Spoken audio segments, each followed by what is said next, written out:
Top 10 toughest actors in Hollywood history. Some actors only pretend to be tough on screen, but these men are different. They are truly tough, both on and off the screen. They don't just read the script, they paint their characters with real scars, real fights, and real battles. Behind the camera, they have faced brutal wars, imprisonment, street fights, and near-death experiences. They don't need to act because life has already acted for them. In today's video, we will explore the 10 toughest actors Hollywood has ever known. Not just famous, but truly living the lives of the characters they portray.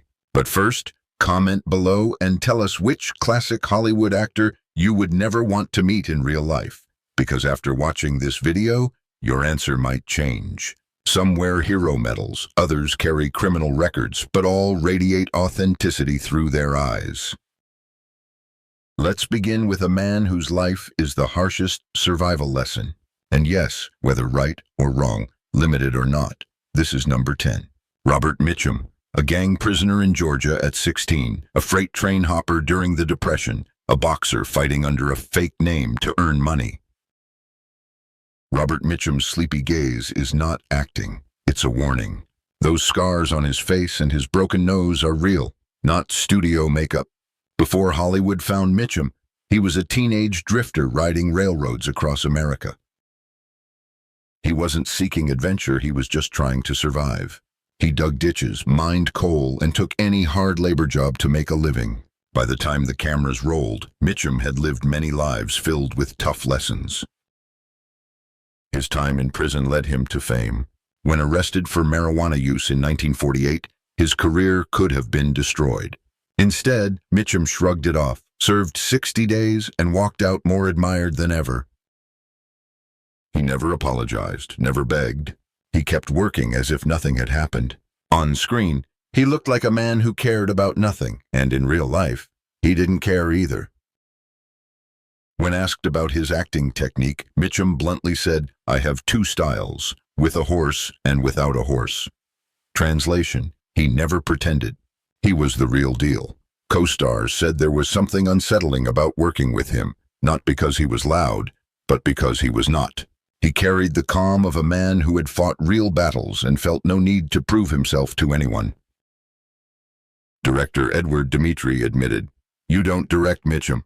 You just keep filming and hope he doesn't knock anyone out." Robert Mitchum didn't shout, brag, or pose. He just stood there, and you felt it. You call your big boss over, snap your fingers, and say, "Oh, Steve Bolin, you're out of prison now." Number 9, Charles Bronson, a coal miner at 10, Purple Heart recipient, B-29 tail gunner, bombing missions over Japan. Charles Bronson's silence was not an act, it was a warning. Born into extreme poverty in a 15-child mining family in Pennsylvania, Bronson worked underground before most kids finished elementary school, covered in soot, breaking his back hundreds of feet below the surface. Coal dust shaped not only his body but also his soul. His childhood was not just hard, it was brutal. When World War II broke out, Bronson left that dangerous world to become a tail gunner on B-29 bombing runs over Japan. He was wounded in combat, awarded the Purple Heart, then returned home to do any job he could to survive. Fast food cook, onion picker, part-time boxer. When Hollywood found Bronson, he was no longer interested in fame, he just wanted a paycheck. Directors quickly realized he was no performer. He was the real article.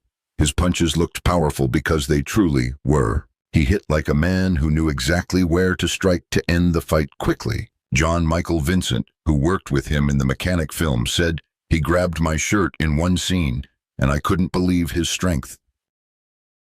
He was not pretending.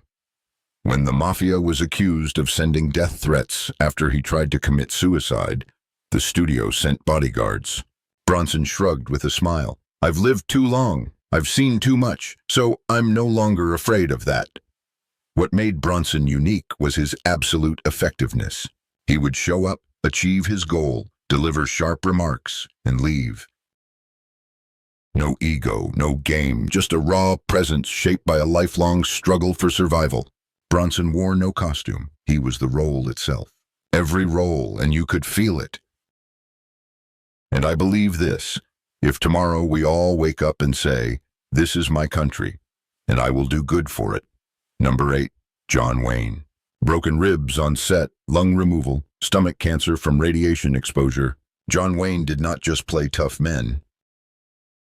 He endured real pain while the cameras were rolling. Before the cowboy hat and the gun, Wayne was born into the harsh reality of early 20th century rural America. He earned a college degree only by physical strength, winning a football scholarship to USC through perseverance, not privilege.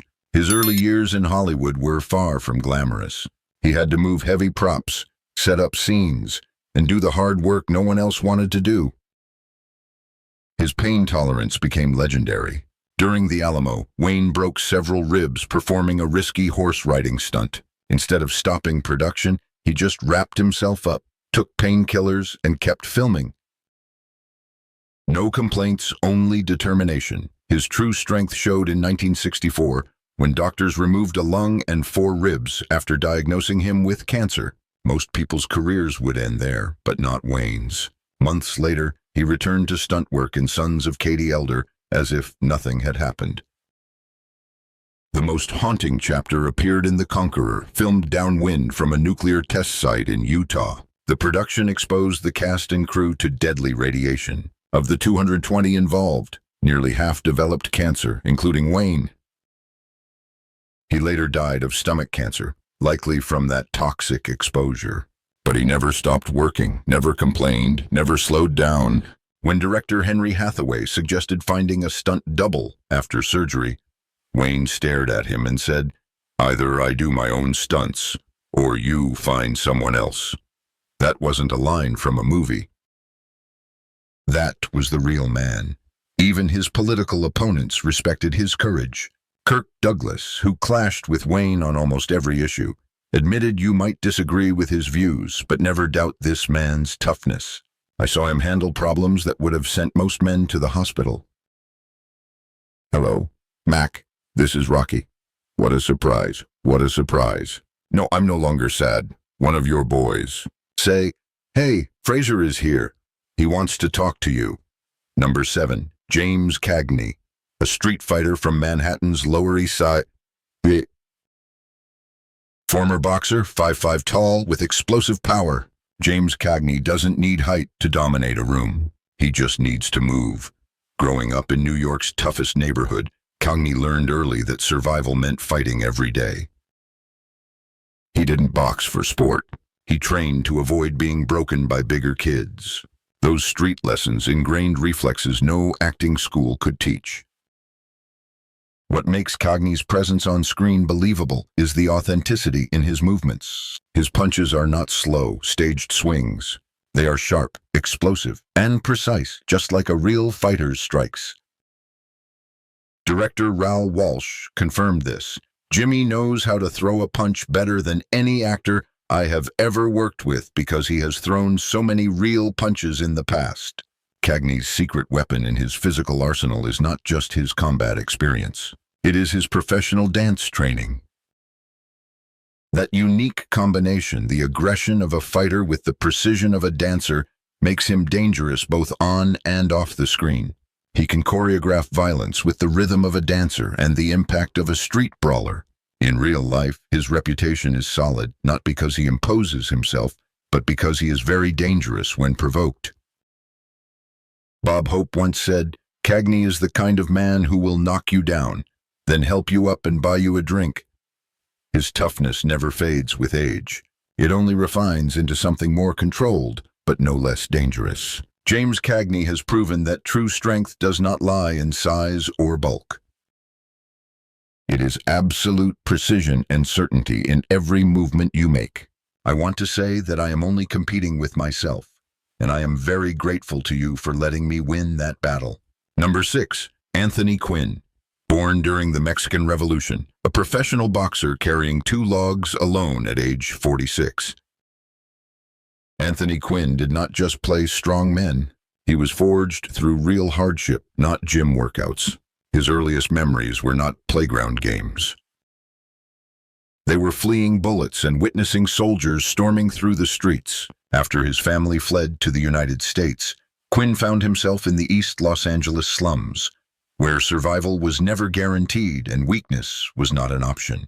By the age of 9, he worked as an assistant to butchers, laborers, and builders. When money became tight, Quinn turned to professional boxing, trading real punches in real rings for real stakes. No stunt doubles, no rehearsals, only gloves and determination. That trademark broken nose was a hard-earned price. His raw physical strength became legendary on set. While filming Zorba the Greek, Quinn carried large logs across the beach, logs that usually required 2 men to lift, not for show, but because the work had to be done.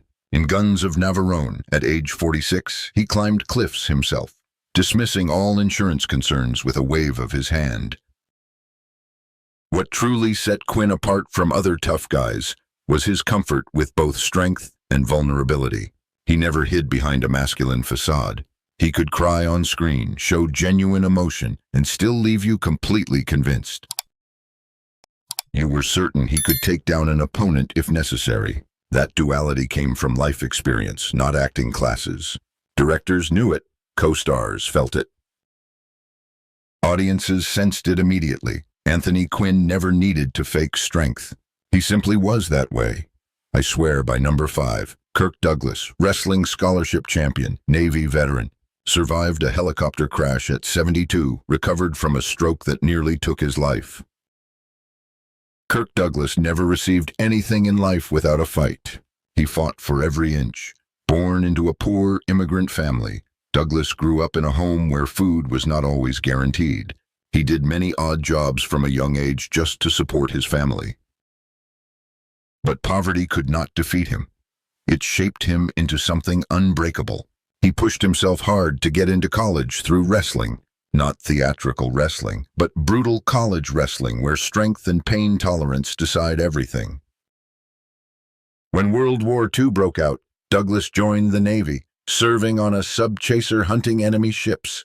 These small, vulnerable ships constantly faced danger from torpedoes and enemy fire. He was wounded in action and medically discharged in 1944, but he never used that as an excuse for anything. On screen, Douglas did more than just action acting. He performed every scene with a conviction born from real experience. For Spartacus, he trained with real gladiators, refused to fight one-on-one, and took real blows to make the battle scenes authentic. When he suffered a serious injury from a dangerous fall during filming, he returned to the set within 48 hours. But Douglas's toughest display of resilience came decades later. At the age of 70, he survived a helicopter crash that killed 2 others. Most men his age would never have recovered. Douglas recovered and was able to walk again. After suffering a severe stroke that left him unable to speak, he endured years of grueling therapy, regained his voice, and wrote a book about the experience. His life stands as living proof that true endurance is not just the strength of youth. It is relentless perseverance. Director Stanley Kubrick was very right. When Kirk decided something would happen, it did. That was not movie magic. That was the true nature of Douglas. Thank you. Thank you all very much. I don't want to take up too much of your time. There are so many people I need to thank in my career. Number 4. Lee Marvin, a former Marine veteran. Awarded the Purple Heart, he survived a machine gun bullet through his back. Lee Marvin's silent, dangerous energy was not action, but memory. Before Hollywood discovered him, Marvin had witnessed the worst humanity could bring. As a Marine in the Pacific during World War II, he fought through some of the war's most brutal island campaigns. At Saipan, he was hit by a machine gun bullet in the back, severing his sciatic nerve and leaving him with a permanent limp, which he hid on screen for decades. While other actors studied how to portray killers, Marvin had seen real fighting, real death, and real consequences. Directors noted he moved differently from other actors, with precise economical motions of someone who understood that real violence is no stage act. It is effective, ugly, and final. His understanding of real combat made his performances especially terrifying. When he played assassins, soldiers, or criminals, there was always a true unease in his eyes. He never pretended to be dangerous. He was dangerous. Legends still followed him off camera. While filming in Oregon, Marvin got into fights with several loggers in a bar. Witnesses said he fought back against several men, then showed up on set the next morning still bruised but refused to delay filming. Co-stars admitted they were genuinely afraid of his presence. Not because he was aggressive, but because he was not aggressive. His power came from absolute stillness. Silent confidence needs no display. Marvin never acted tough. He simply brought real battlefield experience to every role, carrying actual scars beneath his clothes, showing audiences what true danger looks like without shouting. Oh, my love is a shining light.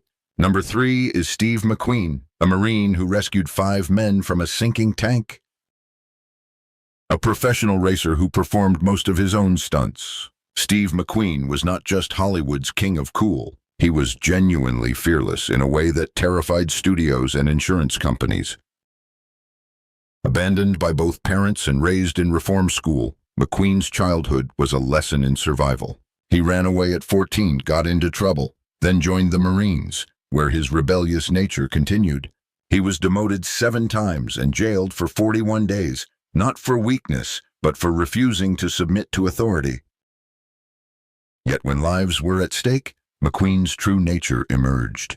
During training in the Arctic, he saved 5 Marines from drowning in a sinking tank, risking his own life without hesitation. A Marine who saved 5 lives from drowning in a sinking tank, risking his own life without hesitation.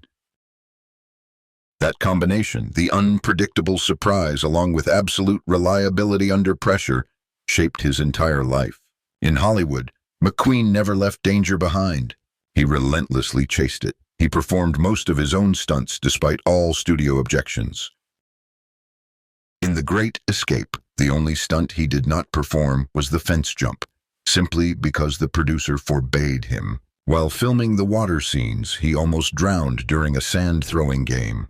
For the giant inferno scene, he insisted on doing the dangerous fire and explosion stunts that even professional stuntmen hesitated to perform.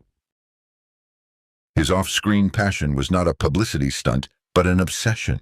McQueen raced motorcycles and cars professionally, often using a pseudonym to avoid studio interference. At the grueling 1970 Sebring race, he finished 2nd overall despite having a cast on his leg. When informed his name was on Charles Manson's hit list, McQueen did not hire security. He simply carried a loaded revolver with him everywhere. His longtime stunt double, who rarely worked when McQueen was on set, performed flawlessly. Steve did not act like a racer or a warrior. He was better than most experts I know. Steve McQueen showed no fear. He truly was fearless, living fully in every moment until the very end.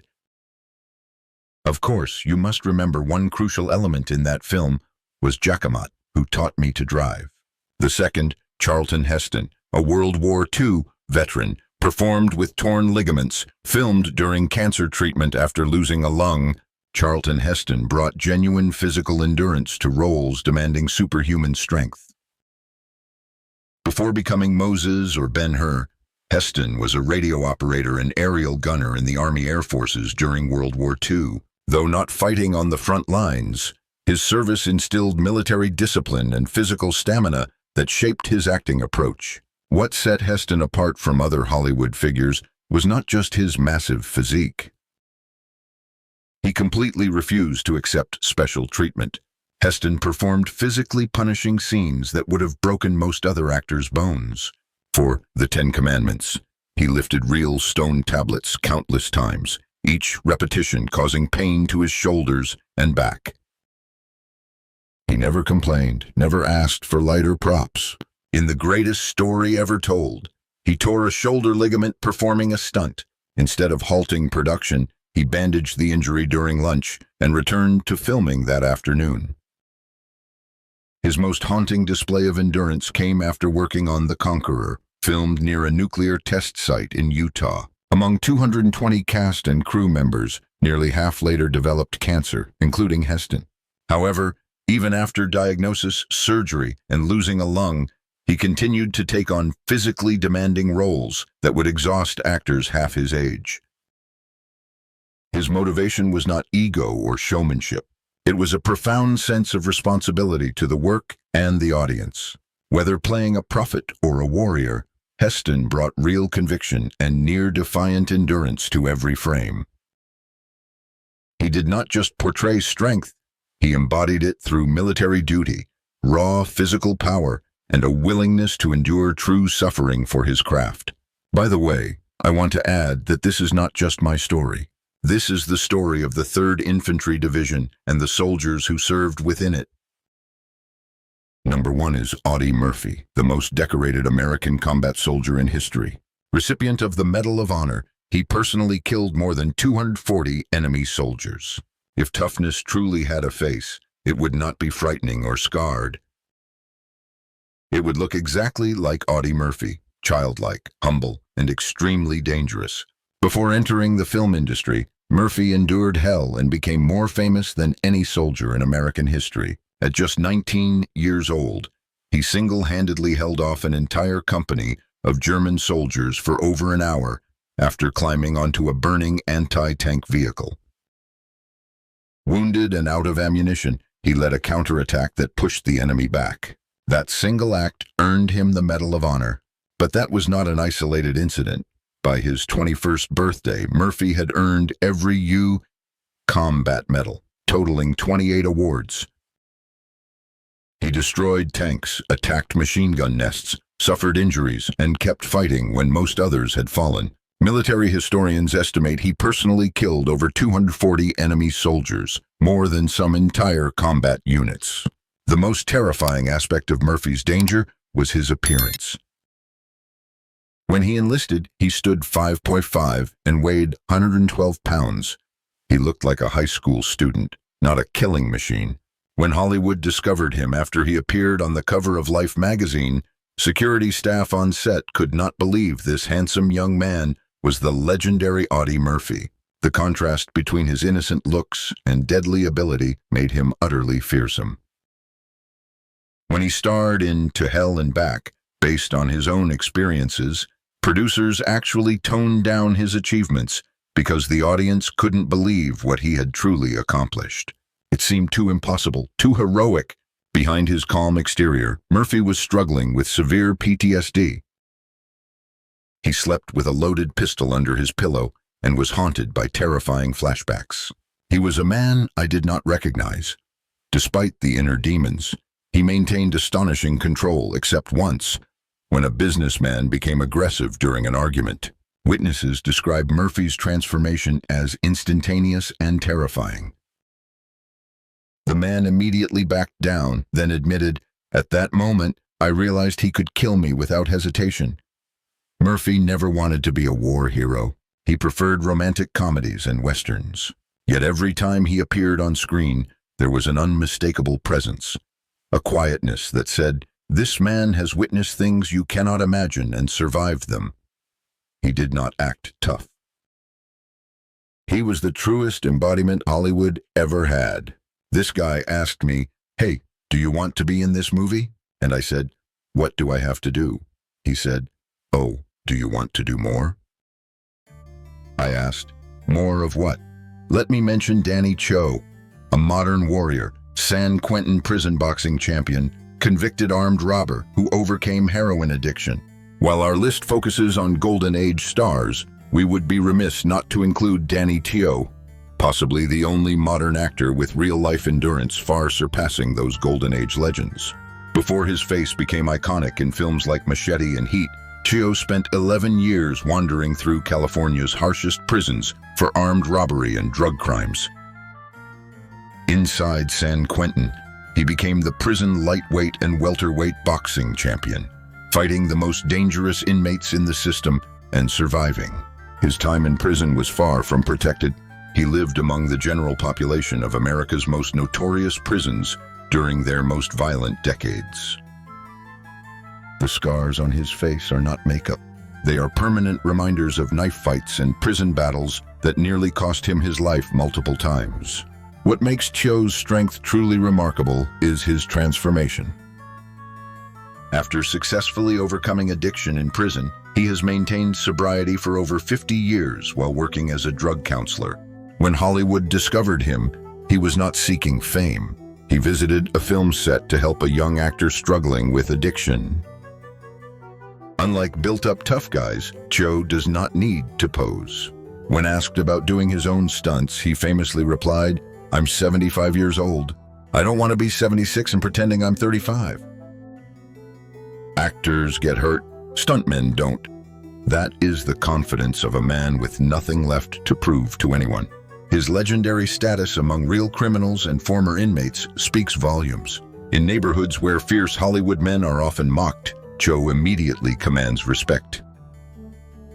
As a former prisoner once said, "In places where fake toughness can get you killed, Danny is the real deal." Everyone knows that. Cho proves true toughness isn't just part of Hollywood's past. Sometimes it still walks among us, carrying real lessons no acting class can teach. So there you have it, the 10 toughest actors in Hollywood history. Not men who play at strength, but those who have lived it. Men who bear real scars, true courage, and a relentless resilience in every frame they shoot. Their legends endure not because of scripts or publicity, but because the camera captured genuine moments no training could fake. Which line surprised you the most? Would you rank them differently? Please share your thoughts in the comments section. We read every single one. And if you think today's celebrities are impressive, remember what true strength looked like when men who survived the Great Depression, those streets, World War battlefields, and prison yards stepped before Hollywood's cameras. Subscribe to hear more untold stories from the golden age of cinema.